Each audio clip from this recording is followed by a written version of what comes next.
দিনের খেদমত করবে, যে দিনের ধারক বাহক,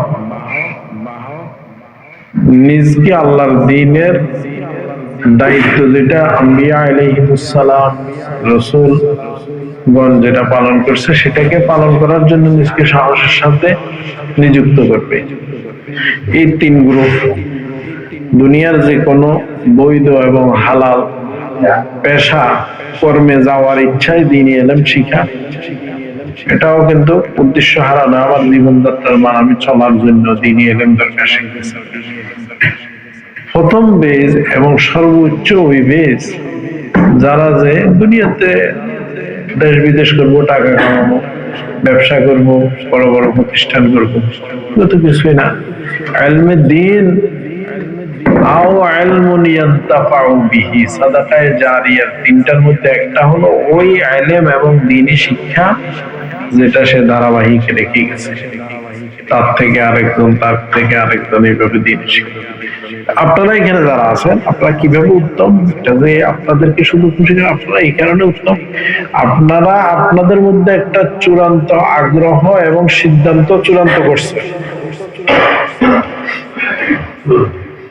আমরা অন্য কোনো কিছু থেকে একজন যোগ্য এবং দক্ষ মুআল্লিম হয়ে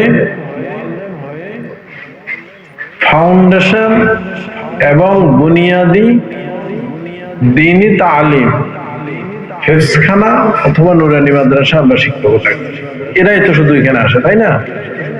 তাহলে এটার উপরে সর্বপ্রথম সব অপশন থেকে যখন এই অপশনটা ক্লিয়ার হয়, তারা এখানে আসবে। আমার অপশন হলো এটা, যেমন অন্য কিছু থেকে আল্লাহর কোরআনের একেবারে শুদ্ধ, কোন ধান্দা গীবত শেখায়ত কিছু নাই। বুড়া বাচ্চারা কতক্ষণ পাখির মতো চিল্লাচিল্লি করে, কোনো গুনাহ নাই, খাতা নাই, মাসুম। এদেরকে আমি এই মাসুম বাচ্চাদের মধ্যে ফাউন্ডেশন যে কোরআনে তালিম, এটা আমি এটাকে আমার পেশা হিসাবে, আমার সম্মান এবং আমার জন্য এটাকে আমি চূড়ান্ত করছি। এরাই তো শুধু এখানে আসে। এই কারণেই যত জায়গায় যত তালিবুল ইলম আছে, ওদের মধ্যে একটা সামগ্রিক ধারণা নিয়ে পড়ে।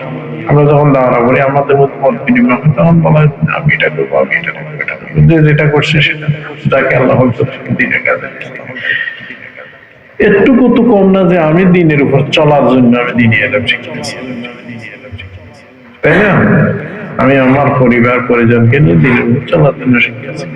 কিন্তু আপনারা যারা, আপনারা বলতেছেন না, একটু না, আমরা দ্বীনের কারিগর,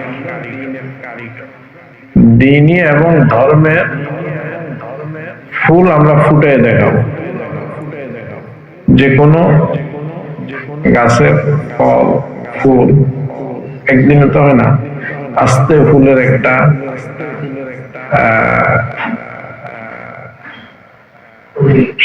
কলি বা সর্বপ্রথম এর আগে একটা নাম আছে, এটা আসে যেটার মধ্যে এটা ফুলের রূপ আসে না।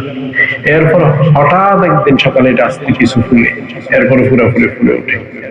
তদ্রুপ আপনারা সমাজের মধ্যে যেটাকে বলা হয় চমক দেখানো, যে আমরা ইনশাআল্লাহ যদি আল্লাহ পাক তৌফিক দেয়, অন্তত কিছু বাচ্চা, কিশোর, তালিবুল ইলমের মধ্যে আমরা চমক দেখাবো যে এই বাচ্চাটাই যে শুদ্ধ করে সারা জীবন পড়লো, এই পড়াটা আমি অদমে চেষ্টা প্রচেষ্টার বরকতে। এই যে ধ্যান ধারণা, এটা দুনিয়ার অন্য সব কিছু থেকে, এই বিল্ডিংটা যখন শুরু করে তখন এটার ফাউন্ডেশন সুন্দর, এখন আস্তে আস্তে আস্তে আস্তে ফুরানো হবে, আর কয়েকদিন পরে তাকাইতে হবে, আর কয়েকদিন পরে বারাটিয়াটা কিন্তু ওইটার দৈনন্দিন ওইটা আরেকটা ফুল ফুটাবে, কোরআনি ফুল। এইভাবে আপনারা নিয়োজিত করছেন। এই কারণে যে সময়গুলি এখানে নিয়ে আসছেন, সংখ্যা, সেবা, শিক্ষকদের প্রচেষ্টা, ব্যবস্থাপনা, এগুলাকে সাথে নিয়ে, এগুলো তো বাস্তব, এগুলাকে সাথে নিয়ে নিজের অর্জনটা নিজে করে নেব।